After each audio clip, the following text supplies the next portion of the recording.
और बारीकी से देखते हैं कि कहां तेजी और कहां मंदी थी। पहले दो इंडिसेस पर नजर डालिए।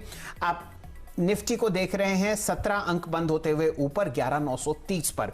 शुरुआती दौर में बाजार आपको गैप अप ओपनिंग में खुलता हुआ दिखा। 12,022 जो था दिन का उच्चतम लेवल था। लगातार 8वें दिन आपने तेजी देखी और फिर हल्की सी मुनाफा वसूली, लेकिन निफ्टी कम से कम आपको हरे निशान में बंद होता हुआ दिख रहा है। सितंबर 24 से जो आप रैली देख रहे हैं 10,800 वहां पर लेवल था और अब 12,022 का आप लेवल देख रहे हैं।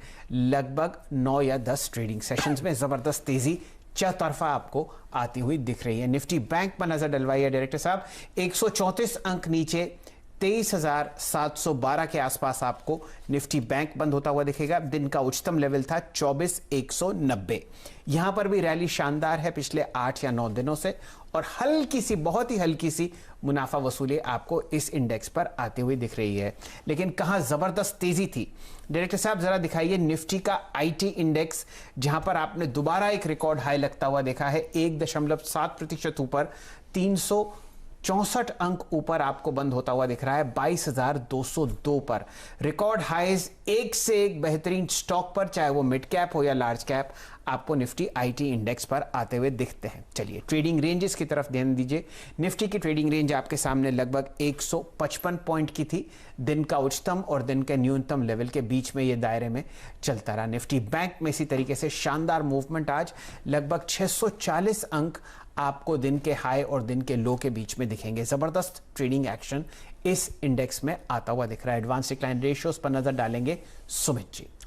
इनफैक्ट एडवांस डिक्लाइन रेशियो में भी आपको ब्रॉडर मार्केट में अगर नजर डालेंगे तो आंकड़े मोर और लेस फ्लैटिश टोन पे ही दिखाई पड़ेंगे। निफ्टी बैंक में बैंकिंग साइड पे थोड़ी वीकनेस, तो उसका इंपैक्ट है। डिक्लाइंस करीब 9 और एडवांस करीब 3। सेंसेक्स के करीब 12 शेयर गिरावट में और 18 शेयरों में तेजी, और निफ्टी के 26 शेयरों में तेजी, 24 शेयरों में बिकवाली, यानी कि मोर लेस 50-50 जैसा रेशियो इन दोनों इंडेक्सेस में, फ्रंटलाइन इंडेक्स में आता हुआ दिखाई पड़ा। आप ब्रॉडर बेस्ड आंकड़ों के ऊपर नजर डालें या फिर डेरिवेटिव साइड के आंकड़ों के ऊपर नजर डालें, वहां पर भी मेजरली जो आज दबदबा रहा वो रहा था आईटी स्पेस का। सभी आंकड़ों पे जो मूव है उसमें एफ&ओ साइड पे करीब 85 शेयर दबाव में, 51 शेयरों में आज तेजी रही। और एनएससी यानी कि अगर ब्रॉडर मार्केट में देखेंगे 652 शेयरों में तेजी, 1204 शेयरों में बिकवाली। बीएससी के 943 शेयरों में आज तेजी रही, 1746 शेयरों में आज बिकवाली देखने को मिली। आज आईटी की तेजी इस हद तक है कि आप अगर आज के ईयर हाइज देखेंगे या फिर जो नए हाइज पहुंचे उसमें दिग्गज शेयरों में अगर 8 शेयर हैं तो उसमें से 5 आईटी के हैं, और टॉप टर्नओवर में भी 5 शेयरों में, टॉप 5 टर्नओवर में भी 3 शेयर आज आईटी के। तो कमाल की तेजी सॉफ्टवेयर सेक्टर में, बहुत जबरदस्त सेक्युलर अप ट्रेंड आपको आता हुआ दिख रहा है। कोई भी स्टॉक पकड़ लीजिए, चाहे इन्फोसिस वो रिकॉर्ड हाई पर, चाहे विप्रो उस तरफ अग्रसर, एचसीएल टेक में आप तेजी देख रहे हैं, टेक महिंद्रा रिकॉर्ड हाई पे चल रहा है। और अगर आप तेजी ही देखना चाहते हैं तो ब्रेकआउट्स देखिए कोफोर्ज में, जिसको हम पहले एनआईटी टेक्नोलॉजीज कहते थे, 2600 के ऊपर सेटल अप होता हुआ दिखेगा। माइंड ट्री देखिए, टाटा एलेक्सी देखिए, इन दोनों को हम नतीजों से पहले ट्रैक कर रहे हैं। जबरदस्त तेजी इस पूरे सेक्टर में आती हुई दिख रही है। चलिए अब आपको हम अपनी रिसर्च टीम से मिलवाते हैं और अपने मेहमान श्री मानस जायसवाल साहब से जुड़ते हैं। जायसवाल साहब, स्वागत है आपका लखनऊ से। बताइए सबसे पहले किस तरीके से आप निफ्टी और बैंक निफ्टी पर रुझान रखते हैं मंगल के दिन, और साथ ही साथ अपना रुझान आईटी इंडेक्स पर भी बताइए। आशीष जी और दीपाली जी भी हमारे साथ जुड़ चुके हैं, लेकिन मानस जी पहले आपकी राय। शैल जी, देखिए थोड़ा प्रॉफिट बुकिंग तो जरूर देखने को मिला, क्योंकि निफ्टी ने एक बहुत ही अहम लेवल को टेस्ट किया जो कि 12,000 के आसपास था। बट फिर भी क्लोजिंग इतनी क्लोजिंग में इतना डिसअपॉइंटमेंट नहीं हुआ, क्योंकि एक पॉजिटिव क्लोजिंग देखने को मिली। एक अहम सपोर्ट जो कि 11,900 11,890 था, उसके ऊपर निफ्टी ने क्लोजिंग दी। तो मैं तो समझता हूँ कि क्लोजिंग काफी बेहतर थी और शायद ये रैली अभी भी कंटिन्यू रहेगी। टोन बुलिश है, इसलिए मेरे हिसाब से तो निफ्टी में खरीदारी करें। 11,825 का स्टॉप लॉस रखें 12,100 के टारगेट के लिए। और बैंक निफ्टी में भी प्रॉफिट बुकिंग जरूर देखने को मिली, लेकिन 200 दिनों के मूविंग एवरेज ब्रेक नहीं हुआ है अभी भी नीचे की तरफ। तो मैं तो समझता हूँ कि गिरावट पे खरीदारी करनी चाहिए। 23,400 का स्टॉप लॉस रखें और 24,400 के टारगेट्स रहेंगे। आईटी इंडेक्स की जहां तक बात है, देखिए आईटी इंडेक्स ने 2 दिनों के कंसोलिडेशन का अपर रेंज ब्रेक किया है और यहां से कम 4 से 5% का अपमूव आईटी इंडेक्स में भी देखने को मिल सकता है। तो ध्यान रखिए कि जो लार्ज कैप आईटी है, इन्फोसिस, विप्रो जैसे शेयर, ये अभी और भागेंगे। ऐसा करते हैं जायसवाल साहब, आपने निफ्टी और बैंक निफ्टी पर तो अपना रुझान व्यक्त किया है। आशीष जी से जुड़ते हैं क्योंकि विप्रो के नतीजे और एक बहुत ही अहम कॉर्पोरेट डेवलपमेंट बायबैक वो हमारे सामने ही है इसी हफ्ते। आशीष जी, पहले आपकी राय। जहां तक विप्रो की परफॉर्मेंस की Q2 की बात है, इसके पीयर्स बेहतर होगा इसके लिहाज से, लेकिन इसके पीयर्स से फिर भी अभी भी कमजोर परफॉर्मेंस एक कंपनी डिलीवर करेगी। डॉलर आय में तिमाही दर तिमाही 3% का उछाल, रुपए में आए दरअसल आधे % के आसपास का दबाव दिखाएगी Q on Q, और मार्जिन 30 बेसिस पॉइंट्स की सुस्ती, नरमी कह लीजिए, दबाव के साथ कामकाज करते हुए नजर आएंगे। दरअसल इस कंपनी ने कहा था कि Q2 में हालात सुधरते हुए नजर आएंगे, तो वो हालात तो सुधरेंगे लेकिन अपने पीयर्स के मुकाबले कमजोरी रहने वाले। एक अच्छी बात इन नंबर्स में होगी कि बहुत लाइकली है, ज्यादातर ब्रोकरेजेस कह रही हैं कि विप्रो भी अपनी गाइडेंस को रीइंस्टेट कर सकता है, यानी कि फिर से गाइडेंस रीइंट्रोड्यूस कर सकता है। विप्रो हमेशा अगली तिमाही की गाइडेंस देता है और ज्यादातर ब्रोकरेजेस कह रही हैं कि 0 से 2% रेवेन्यू ग्रोथ की Q3 की बात हो सकती है। कुछ ब्रोकरेजेस पेग कर रही हैं 1 से 3%, पर लॉजिकल शायद होगा विप्रो एक नो ग्रोथ क्वार्टर से 2% ग्रोथ की बात करेगा। ग्रोथ इंपॉर्टेंट नहीं होगी, विप्रो का एटलीस्ट भरोसा लौट रहा है, विजिबिलिटी लौट रही है, ये इंपॉर्टेंट होगा। इसके अलावा सबकी नजरों की जो नए सीईओ साहब आए, ये जो आप बड़ी तगड़ी रैली विप्रो में आती हुई देख रहे हैं, जब से नए सीईओ साहब आए, अभी कुछ करा नहीं करा पता नहीं, लेकिन तब से मूड माहौल विप्रो का बदल गया है। तो उनकी स्ट्रेटजी क्या है उस पर खासतौर पर नजर रहने वाली है, और ऑर्डर बैकलॉग कैसा नजर आ रहा है। अच्छा, जहां तक बायबैक की बात है, पैसा तो है, $4 बिलियन, करीब 29,900 करोड़ रुपए विप्रो की बुक्स पे पड़े हुए हैं। और इससे पहले जो 2 बायबैक्स आए हैं, 2017 में 11,000 करोड़ का था, और 2019 पिछले साल जो आया था वो 10,500 करोड़ रुपए का था। तो शायद 10-11,000 करोड़ रुपए के आसपास का बायबैक आप एक्सपेक्ट कर सकते हैं। तो 10 से 11,000 करोड़ के बायबैक की उम्मीद आप लगा के चलें। 30,000 करोड़ रुपए की नकदी है और परफॉर्मेंस आपकी स्क्रीन पर है। 20 साल के ऊपरी स्तरों के करीब विप्रो पहुंचता हुआ दिखाई पड़ रहा है। मानस, विप्रो जिसकी अभी आप बात कर रहे थे कि तेजी का रुख और जारी रह सकता है, अगर कल ये डिप पे मिल जाए तो कहां तक इसकी बाय की जा सकती है, कहां तक खरीदारी करें, कहां स्टॉप लॉस रखें और क्या टारगेट्स आप देख रहे हैं? सुमित जी, देखिए, दो लेवल ध्यान रखने हैं। पहला है 360 रुपए का। जब तक स्टॉक 360 के ऊपर ट्रेड करता रहता है, आपको बिल्कुल बने रहना है, हर गिरावट पे खरीदारी करनी है। और अगर हम टारगेट को अगर सेट करना हो तो वो है 420 से लेकर 430 तक। तो अगर गिरावट कल मिल जाए तो आप बिल्कुल खरीदारी करें, 360 के नीचे स्टॉप लॉस रखें और 420-425 के टारगेट सेट करें। चलिए, ये राय आपको आती हुई दिख रही है विप्रो पर। नतीजों से पहले रुझान बुलिश है जायसवाल साहब का। मानस जी, आप भी अपने 2 स्टॉक पिक्स यहां पर शेयर कीजिए और फिर हम लोग चलते हैं दीपाली जी की तरफ।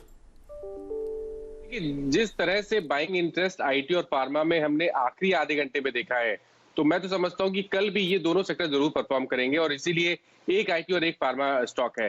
इन्फोसिस में बाय करेंगे। देखिए, इन्फी ने एक फ्रेश ब्रेकआउट दिया है मेरे ख्याल से 1115 रुपए के ऊपर, और पैटर्न को देख के लगता है कि यहां से 40 से 50 रुपए का मूव इनकी जरूर दिखा सकता है। यहां खरीदारी करें, 1114 के स्टॉप लॉस रखें और 1190 के टारगेट रहेंगे। और दूसरा है डॉक्टर रेड्डीज का। देखिए, मैं यहाँ पर चांस ले रहा हूँ, मेरा समझना ये है कि शायद हमें कल ही कंसोलिडेशन जोन का ब्रेकआउट देखने को मिलेगा। यहाँ पर उम्मीद करता हूँ कि शायद 5500 के लेवल्स देखने को मिलेंगे। तो 5500 का टारगेट सेट करिए, खरीदारी करिए, 5140 का स्टॉप लॉस रखिए। चलिए, चांस पर डांस ही आपको ट्रेडिंग का सबसे गहरा नियम आता हुआ दिखेगा, और जायसवाल साहब एक प्रोबेबिलिटी खेल रहे हैं, खासकर डॉक्टर रेड्डीज में, जहां आप पिछले लगभग 4 हफ्ते से एक साइडवेज ट्रेंड आते हुए दिख रहे हैं। दिन के उच्चतम लेवल के आसपास 5233 पर आपको बंद होता हुआ दिखेगा doctor Reddy's. Low beta counter है, लेकिन इसकी भी तकदीर बहुत ज़बरदस्त तरीके से आपने बाजार में बदलते हुए देखी है। इन्फोसिस रिकॉर्ड हाई पर ही है और वहां पर भी आप और तेजी आते हुए देख रहे हैं। ये मत है जायसवाल साहब का, 1190 लक्ष्य वो लगा रहे हैं इन्फोसिस पर। यही मौका है, दीपाली जी से जुड़ते हैं। दीपाली जी, आज तो आपने कमाल की तेजी देखी आईटी सेक्टर में, रिकॉर्ड हाई पर आप इस इंडेक्स को बंद होते हुए देख रहे हैं, लगभग 1.7% ऊपर, लेकिन कहानी थी स्टॉक्स में। अब आप बताइए कहां कहां तेजी थी और उनके पीछे क्या कारण थे, फिर जायसवाल साहब अपने पसंदीदा काउंटर्स पर हमें टेक्निकल कॉल्स देंगे। दरअसल अच्छे अर्निंग्स और साथ ही पॉजिटिव ग्रोथ आउटलुक की एक्सपेक्टेशंस का रिवॉर्ड पूरे आईटी सेक्टर को मिल रहा है। इनफैक्ट अक्टूबर की शुरुआत से ही स्ट्रॉन्ग मोमेंटम में है ये पूरा सेक्टर। और अगर निफ्टी आईटी इंडेक्स की बात करें तो रिकॉर्ड हाइस पर तो ट्रेड कर ही रहा है, लेकिन अक्टूबर में 12% तक का रिटर्न दे चुका है। यानी पिछले जो 7-8 सेशन रहे हैं वो आईटी के लिए बहुत स्ट्रॉन्ग रहे हैं प्राइस अप्रिसिएशन के हिसाब से।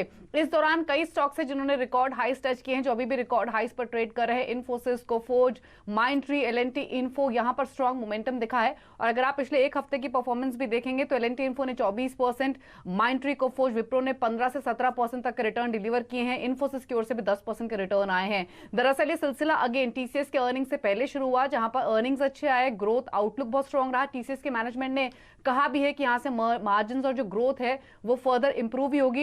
इंपॉर्टेंट ये है कि जो सप्लाई साइड के कंसर्न्स हैं वो एज आउट हो रहे हैं। नई डील्स कंपनी साइन कर रही है, क्योंकि टीसीएस ने ही Q2 में इनफैक्ट $6.1 बिलियन की नई डील साइन की है। तो अब अक्रॉस ब्रोकरेजेस भी अगर आप रिपोर्ट देखेंगे तो यही कंसेंसस बिल्ड हो रहा है कि यहां से जो अगले क्वार्टर्स रहेंगे वो डील विंस के हिसाब से, ग्रोथ के हिसाब से आउटलुक है। आशीष ने इनफैक्ट बताया है कि विप्रो के अर्निंग्स कैसे रहेंगे, बायबैक की एक्सपेक्टेशंस है। उसके अलावा इन्फोसिस के नंबर्स भी इसी हफ्ते आने हैं। और आपको याद होगा कि पिछले क्वार्टर में इन्फोसिस ने स्ट्रॉन्ग गाइडेंस दी थी अगले क्वार्टर में, जहां पर 3% तक की ग्रोथ की बात कही थी। तो अब एक एक करके जैसे जैसे अर्निंग्स अनफोल्ड हो रहे हैं, एक्सपेक्टेशंस काफी स्ट्रॉन्ग है और इसीलिए अक्रॉस द बोर्ड हम जोरदार तेजी देख रहे हैं। तो एक जोरदार तेजी पूरा IT, mid cap IT space में। और नंबर से ठीक पहले माइंडट्री में बाइंग है, टाटा एलेक्सी में बाइंग है। मानस टाटा एलेक्सी देखिए, अच्छे नंबर्स की उम्मीद है और उस एंटिसिपेशन में बाइंग भी हो रही है। शेयर अपने ऑल टाइम हाई को इसने आज हिट किया और लेटर पार्ट में आज ने हिट भी किया। करीब करीब डे हाई के आसपास ये बंद भी हुआ और माइंडट्री भी जोरदार तेजी में है। क्या किया जाए इन दोनों में ही? 1475 पे क्लोजिंग दी, 1500 का हाई भी हिट किया टाटा एलेक्सी ने, और माइंडट्री भी डे हाई के आसपास ही बंद हुआ। क्या किया जाए इन दोनों में? देखिए, टाटा एलेक्सी में तो मैं नहीं समझता कि आपको इंतजार करने की जरूरत है। मैं समझता हूँ आपको करंट लेवल पे चांस लेना है, क्योंकि इसने अपना ऑल टाइम हाई ब्रेक किया है और बेहतर वॉल्यूम देखने को मिले हैं। तो यहाँ पर खरीदारी 1440 के स्टॉप लॉस रखिए और 1600 के टारगेट सेट करके चलिए। माइंडट्री की जहां तक बात है, देखिए यहाँ पर भी ट्रेंड बहुत बुलिश लगता है और पैटर्न को देख के तो लगता है कि शायद ये रैली अभी भी कंटिन्यू रहेगी। शायद हमें 125 या 150 रुपए की रैली करंट लेवल से भी देखने को मिल सकती है। तो यहाँ पर करीब 1670 से लेकर 1680 की टारगेट सेट करें, खरीदारी करें। करंट लेवल पे आप खरीदारी कर सकते हैं और 1525 के नीचे स्टॉप लॉस रखें। तो दोनों पर आपको एक शानदार लॉन्ग कॉल आती हुई दिख रही है। बहुत चर्चा हो चुकी आईटी सेक्टर की। अब जरा रुझान कहीं और लेके चलते हैं जायसवाल साहब। फार्मा में आप बुलिश थे, आपने डॉक्टर रेड्डीज पर लॉन्ग कॉल दिया। जरा ध्यान फरमाइए ग्रैन्यूल्स इंडिया पर। यहां पर आप शानदार ब्रेकआउट देख रहे हैं नतीजों से पहले, जो कि अक्टूबर 2 है, अक्टूबर 20 को है। बताइए रुझान क्या है ग्रैन्यूल्स इंडिया पर? देखिए शैल जी, यहाँ पर अगर आप देखिए तो करेक्शन देखने को मिला, मूविंग एवरेज पे सपोर्ट किया और फिर से हमें रैली रिज्यूम होते हुए दिख रही है। तो अगर आपको बेट लेना है तो आपको ये बेट लेना है कि जो पिछले हाईज है उसको भी स्टॉक ब्रेक करेगा। तो खरीदारी करें। यहाँ पर आपके जो स्टॉप लॉस है वो रहेंगे 384 के और टारगेट रहेंगे 415 के। जी, तो 415 के टारगेट्स और 384 का स्टॉप लॉस रखे अपनी पोजीशन में बने रह सकते हैं, नई खरीदारी भी कर सकते हैं। और जो तेजी का रुझान बना है ये शायद और बढ़ता हुआ दिखाई पड़े, ऐसा मानस को लगता है। एक ब्रेक का वक्त है, ब्रेक के बाद लौटेंगे और यतिन से भी हम बातचीत करेंगे। लेकिन जाने से पहले जब तक चर्चा हुई वो आपको बताते हैं। निफ्टी बैंक को लेकर मानस को लगता है कि तेजी का रुझान आगे भी बना रहेगा और निफ्टी और निफ्टी बैंक दोनों में आप खरीदारी कर सकते हैं। 12100 का टारगेट्स निफ्टी में और 24400 का टारगेट्स आप निफ्टी बैंक में देख सकते हैं। मानस की दोनों कॉल आज उन्हीं सेक्टर से जहां पर आज सबसे ज्यादा तेजी थी। इन्फोसिस इन्होंने चुना आईटी से 1190 के टारगेट्स के लिए और फार्मा से डॉक्टर रेड्डीज 5500 रुपए के टारगेट्स देख रहे हैं मानस। 5140 का स्टॉप लॉस मेंटेन करें।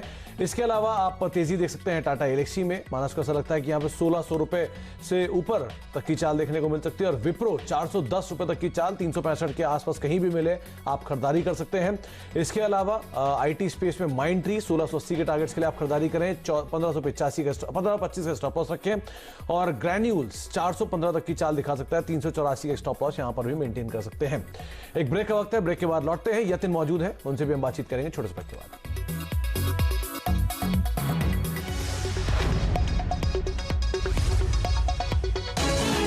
जुड़ते हैं वापस मानस जायसवाल साहब से। एक बहुत अच्छी खबर आज एसआरएफ पर आती हुई दिखी जायसवाल साहब। एक 750 करोड़ का QIP है। स्टॉक पर नजर डालिए, बताइए कहां ये तेजी की तरफ बढ़ता हुआ दिख रहा है और क्या इसके टारगेट्स और स्टॉप लॉसेस होंगे? देखिए पिछले के दो जोन में चल रहा है, बट पैटर्न को देख के लगता है कि शायद अब तैयार है। मैं समझता हूँ कि यहाँ पर आपको खरीदारी करनी है, 4300 के नीचे स्टॉप लॉस रखिए और कम से कम 4500 के टारगेट सेट करिए। ये राय आपको एसआरएफ पर आती हुई दिख रही है। ये बहुत ही गर्म काउंटर है और शानदार आपको रुझान लॉन्ग साइड पर आता हुआ दिख रहा है। लक्ष्य 4500 जायसवाल साहब का इस काउंटर पर। चर्चा और बढ़ाते हैं आगे, मारुति पर बात करते हैं। मानस जायसवाल साहब, बहुत ही जबरदस्त तेजी, दिन के उच्चतम लेवल 7160 पर मारुति आपको बंद होता हुआ दिख रहा है। बताइए चार्ट्स पर क्या रुझान, और कोई ऑप्शंस ट्रेड आपके जहन में हो तो मारुति पर शेयर कीजिए। देखिए, अगर हम स्टॉक के ट्रेंड की बात करें तो ट्रेंड बुलिश है, क्योंकि स्टॉक ने पिछले करेक्शन में 200 डे मूविंग एवरेज पे सपोर्ट लिया और वीकली चार्ट पे तो क्लियर दिखता है आपको हाई टॉप्स हायर बॉटम्स का ट्रेंड बना हुआ है। तो अगर पोजिशनल ट्रेड लेना होगा तो उसके टारगेट 7500 के होंगे। आप करंट लेवल्स पे आप लॉन्ग पोजीशन बना सकते हो और स्टॉप लॉस आपको 6950 के आसपास रखना है। तो ऑप्शन ट्रेड अगर आपको करना होगा तो मैं समझता हूँ सबसे सुटेबल कॉल ऑप्शन होगा 7200 का। 7200 के कॉल ऑप्शन में आपको खरीदारी करनी है। स्टॉप लॉस आपको कैश ही लगाने हैं, 6950 के स्टॉप लॉस लगाइए, उसके नीचे जाए तो कॉल ऑप्शन से निकल जाइए और 7500 के आसपास जब मारुति आए तो अपने 7200 के कॉल ऑप्शन में प्रॉफिट बुक करें। मानस, एक बार हीरो और देखिए, हीरो मोटोकॉर्प 3180 का लेवल तोड़ा और उसके बाद से रुक ही नहीं रहा है, शेयर लगातार तेजी में है। आज भी अच्छी मोमेंटम यहां पर गैदर हुआ था, क्या किया जाए हीरो मोटोकॉर्प के अंदर? देखिए, यहाँ पर एक पैटर्न बना जी, और मतलब केवल इतना है कि एक छोटा सा करेक्शन देखने को मिलेगा, तो आपको उस करेक्शन का इंतजार करना है। 3235 के आसपास आपको खरीदारी करनी है, 50 रुपए नीचे करंट लेवल से आप वहां पर खरीदारी करें। 3150 का स्टॉप लॉस रखें और आपके जो टारगेट रहेंगे वो करीब 3400 रुपए के रहेंगे, जो मैं उम्मीद करता हूँ आने वाले 4 से 5 दिनों में हीरो मोटोकॉर्प फिर से टेस्ट करेगा। 3400 का आप 52 हफ्ते का फ्रेश हाई हीरो मोटर पर लगते हुए दिखेंगे। ये जायसवाल साहब का रुझान है बुलिश साइड पर हमारे देश के सबसे बड़े टू व्हीलर मेकर पर। जुड़ते हैं यतिन जी से एक बेहतरीन आपको कॉल्स मिलती हैं जो ब्रोकर्स शेयर करते हैं अपने HNI क्लाइंट्स के साथ। तो मोता जी बताइए, मंडे के दिन मंगलवार के लिए आपके पास क्या क्या है? देखिए, 3 स्टॉक्स जो आज के सत्र में फोकस में थे, उनमें से कंजम्पशन साइट्स पे हमने ये देखा कि मैकडॉवेल जैसी कंपनीज में काफ़ी अच्छी बाइंग हो रही थी। अगर आप यूनाइटेड स्पिरिट्स यानी कि मैकडॉवेल की बात करें तो आज के सत्र में जो अक्टूबर सीरीज़ है वहाँ वायदे बाज़ार में लगभग 3 लाख शेयर्स का ओपन इंटरेस्ट में लॉन्ग साइड पे एडिशन हुआ। इसका मतलब ये कि काफ़ी सारे दिग्गज HNIs और फंड्स जो हैं इसमें तेज़ी कर रहे हैं और मैकडॉवेल्स में डीलिंग रूम्स को लगता है कि यहाँ से भी स्टॉक काफ़ी अच्छा प्रदर्शन दिखा सकता है। ऑफ कोर्स आज के अगर हम मार्केट में देखें तो SBI लाइफ से लेके HDFC लाइफ जो कि इंश्योरेंस कंपनीज हैं वहाँ दबाव दिखा गया। हमको ये बताया जा रहा है डीलिंग रूम से कि जो इंश्योरेंस कंपनीज है वहाँ थोड़ा बहुत दबाव आने वाले सत्रों में हमको देखने को मिलेगा। इसीलिए एक शॉर्ट किराए जो है HDFC लाइफ पे आ रही थी और आज का अगर आप डेटा भी देखें तो ओपन इंटरेस्ट में लगभग 6% का एडिशन और 7 लाख शेयर्स जुड़े अक्टूबर सीरीज़ में शॉर्ट साइड पे। और ख़ास करके अगर आप स्टॉक के टेक्निकल लेवल्स की बात करें तो 20 दिन का और 100 दिन का मूविंग एवरेज जो है तोड़ के स्टॉक उसके नीचे ट्रेड कर रहा है आज के सत्र में, जो कि टेक्निकली एक वीकनेस की साइन होती है। और आखिर में कैश स्टॉक्स में ग्रैन्यूल्स इंडिया पे नज़र रखिए। ये स्टॉक हम डीलिंग रूम से लगभग 180-200 के लेवल से बता रहे हैं। स्टॉक ने काफ़ी अच्छा रनअप देखा, लेकिन यहाँ से भी डीलिंग रूम्स को लगता है कि जो 20 तारीख को कंपनी के रिजल्ट आने वाले हैं, जो कि अगले हफ्ते आने वाले हैं, उसमें काफ़ी अच्छा प्रदर्शन देखने को मिल सकता है, क्योंकि मार्केट को API कंपनी से काफ़ी ज़्यादा उम्मीद है कि नतीजे बहुत अच्छे हो सकते हैं और इसीलिए वो 8 से 10% के रिटर्न के लिए ग्रैन्यूल्स इंडिया जो है अपने क्लाइंट्स को खरीदने की एडवाइस दे रहे हैं। तो यहाँ पे नंबर से ठीक पहले ग्रैन्यूल्स में खरीदारी की राय HNIs की तरफ को दी जा रही है डीलर्स की तरफ से, और साथ साथ मैकडॉवेल और HDFC लाइफ की भी बात यतिन ने की।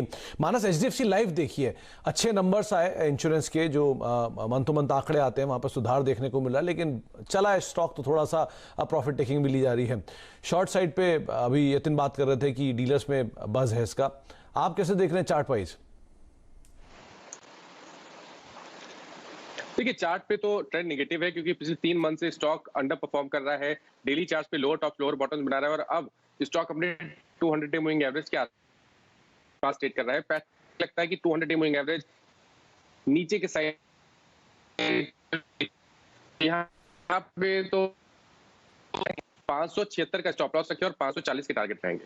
तो बिकवाली की राय 576 का एक स्टॉप लॉस मेंटेन करें और 540 के टारगेट्स के लिए आप दबाव यहां पर देख सकते हैं, बेचकर चल सकते हैं। 563-64 का मौजूदा स्तर है एचडीएफसी लाइफ में। बहुत बहुत शुक्रिया मानस, हमसे बातचीत करने के लिए, बाजार पर, सभी शेयरों पर, और सभी जो हमारे सहयोगी हैं उनका भी बहुत बहुत शुक्रिया हमारे साथ मौजूद रहने के लिए और सभी शेयरों पर चर्चा करने के लिए। तो फिलहाल मार्केट टुडे को तो अब यहीं समेटते हैं, लेकिन क्रूशल डे है, अब 8 दिन की तेजी है, आगे कितनी कंटिन्यू रहती है इस पर जरूर नजर रखनी होगी। और नंबर्स भी अब आ ही रहे हैं, विप्रो भी आने वाला है, तो इस लिहाज से भी आप बहुत संभल कर ट्रेड करें आने वाले सत्रों में। नमस्कार, धन्यवाद। फ्रेंड्स मिलते हैं अगले वीडियो के अंदर, जब तक के लिए गुड बाय।